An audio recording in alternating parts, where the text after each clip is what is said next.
Keputusan Mendagri Tito Karnavian mengalihkan 4 pulau, yaitu Pulau Mangkir Besar, Pulau Mangkir Kecil, Pulau Lipan, dan Pulau Panjang dari Kabupaten Aceh Singkil, Provinsi Aceh ke Provinsi Sumatera Utara, memunculkan polemik dan penolakan dari pemerintah Aceh, DPRA Aceh, dan rakyat Aceh. Karena keputusan tersebut diambil secara sepihak dan tanpa melibatkan mereka.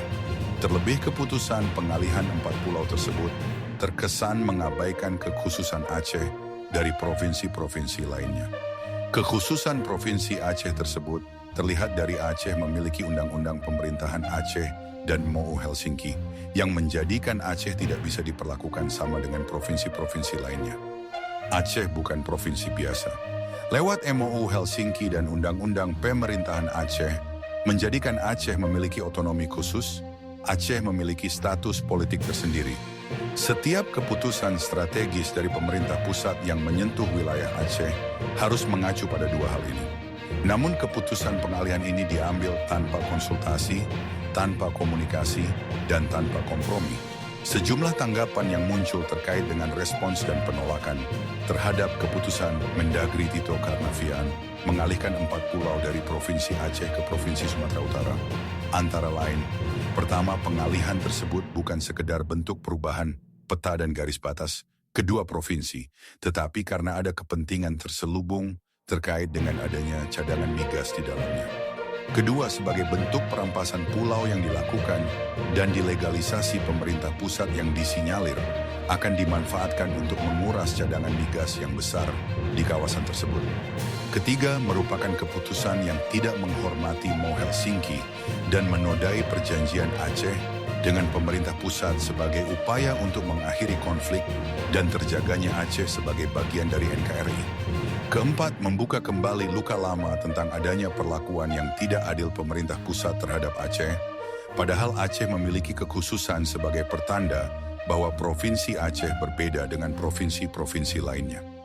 Kelima, rakyat Aceh merasa dibohongi karena Undang-Undang Otonomi Khusus Aceh dan MoU Helsinki adalah cara untuk meredam konflik di Aceh.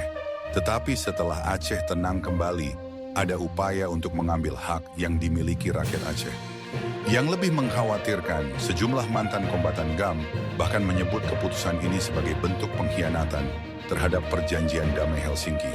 Beberapa wilayah di Aceh bahkan sudah mulai menggulirkan wacana referendum kembali. Sebuah peringatan serius yang seharusnya didengar Presiden Prabowo dengan penuh kewaspadaan. Para mantan kombatan GAM mengingatkan pemerintah bahwa mereka tidak akan berkompromi terhadap perlakuan kesewenang-wenangan kepada Aceh. Karena MoU Helsinki bukan hanya simbol, tapi kontrak politik yang mengikat. Sebagian daerah mereka telah mengisyaratkan untuk menghidupkan kembali opsi referendum untuk menentukan masa depan Aceh. Jika keputusan pengalihan 4 pulau Aceh ke Sumatera Utara tidak dibatalkan oleh Mendagri Tito Karnavian. Bicara referendum lagi, ini bukan sekadar nostalgia masa lalu, tapi peringatan keras. Jika pusat terus memprovokasi lewat keputusan sepihak, maka konflik bukan hanya mungkin terjadi, tapi hampir pasti akan kembali. Publik mempertanyakan, siapa yang salah dan harus bertanggung jawab terhadap diambilnya keputusan pengalihan 4 pulau Aceh ke Sumatera Utara yang berpotensi menjadikan Aceh kembali bergejolak? Benarkah Presiden Prabowo tidak mengetahui keluarnya keputusan yang diambil Mendagri Tito Karnavian tersebut? Ataukah ia bertindak sendiri, dan jika ya, mengapa dibiarkan? Apakah ada kekuatan lain di belakangnya? Dan kalau Presiden Prabowo tahu ini akan menjadi masalah besar, lalu bagaimana penanganan yang diambil pemerintah terkait dengan munculnya kembali tuntutan referendum? Pemerintah harus menjawab, bukan hanya untuk menjernihkan, tapi untuk mencegah kembalinya konflik. Karena Aceh yang damai selama hampir 2 dekade bukan hasil hadiah, tapi hasil dari konflik yang panjang. Publik ingin mendapatkan kepastian melalui penjelasan dan keterangan pemerintah, terutama dari Presiden Prabowo. Apakah benar keputusan pengalihan 4 pulau Aceh ke Sumatera Utara memang telah menjadi kebijakan pemerintahannya? Kalau tidak, siapakah yang bermain untuk memunculkan gejolak di Aceh? Dan siapa yang akan bertanggung jawab jika Aceh kembali menuntut referendum? Pertanyaannya sekarang, apakah ini hanya permulaan Ataukah ini akan menjadi percikan kecil yang menjalar menjadi api besar? Kalau kamu suka konten yang kritis, tajam, dan investigatif mengulas fakta agar tidak diam dan menutup mata terhadap persoalan yang dihadapi Indonesia, tulis pendapat kalian di kolom komentar, like, share, dan subscribe sekarang sebagai bentuk dukungan kepada channel ini agar terus tumbuh mendorong Indonesia ke arah yang lebih baik.